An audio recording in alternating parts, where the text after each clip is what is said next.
Okay, guys, we've got Russia and China, and I'm going to explain why it's a major thing that's happening now. So, Russia and China were previously pulled apart by America. In the 1970s, Richard Nixon went over to China, and previously both were communist countries, right? And both worked together to defeat America in Vietnam.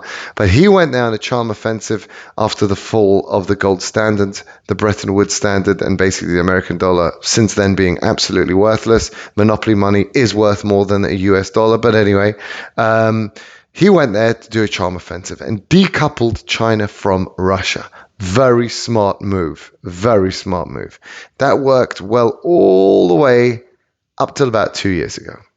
And what happened is, with all the American tariffs from Donald Trump and continued by Biden and all the TikTok bans and all the relentless pressure, and last week we had 100% tariffs on Chinese-made EVs, and all this pressure that has been put on China.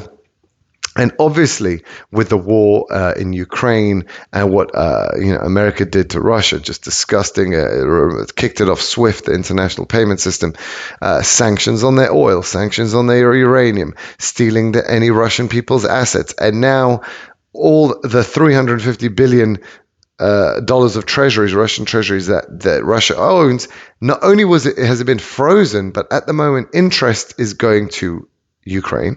So interest earned by the Russian people, and according to the US law, is now going to Ukraine. And soon they want to take the principal. They want to take the entire 350 billion and give it to Ukraine. So total, I would say, it's not mafia. I don't know. It's way worse than a mafia. It's way worse than corruption. I don't know what to call it. I don't know what they call it. Just disgusting behavior, right? So since then, what do they do, America? It's basically brought Russia and China close together. And this is why it is a disaster. So for all that time, since the 70s, both of them were poor anyway before then, but they separated them.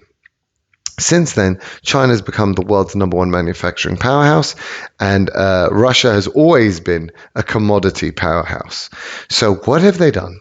What have they done, the Americans, as usual, always making things worse? They went and they made them get together. Now, Russia makes all the oil, all the uranium, all the coal, all the wheat, all the commodities come from Russia. And all the manufacturing goods come from China. You put those two together, right? And you have powerhouse that has no requirement to be connected to the West, other than the West will be forced to buy their stuff because they're the cheapest guys. They're the only game in town. Unless you want to make self-made expensive stuff, and then your economy deteriorates, and all the other people, i.e. all of Asia, all of Africa, or everyone else who buys this stuff, will go up and become higher standards of living than the West, because the West is paying double to triple more for the same thing you're paying in the East. So that's how your standard of living drops. And that is what they are doing. And so now you have brought these two together. Commodities, unlimited commodities with unlimited manufacturing, and they can basically take down the West very quickly. We're now seeing Russia in the Ukraine war after a year and a half of setbacks, basically facing all of NATO. And now they're really coming back with a vengeance because they produce more shells, they produce more tanks than all of the West, than the entire NATO, than the entire Western world. They produce it.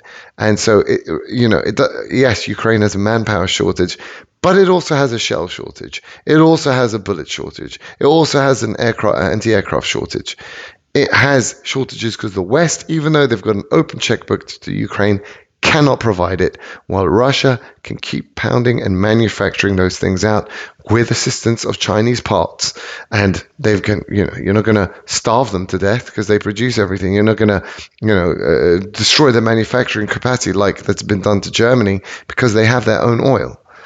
And so the world is now being split into two different zones, and all thanks to America's stupidity of basically gifting Russia and China to come together again after both slamming sanctions on Russia and on China. So you forced them. You forced their hand, and now they're going to come and get you. And I can only be too happy. I'm only too happy for this to happen because there is nothing more morally disgusting and corrupt than the West at the moment. They can't even define a woman. They insult white Christian people all day long with this Harrison, whatever, that Kansas City Kicks guy. They are morally corrupt. They are disgustingly corrupt, and they have nothing now to hold them back. So happy to see Russia and China get it together, and they will, as long as they keep together, they will get stronger and stronger as the West gets weaker and weaker.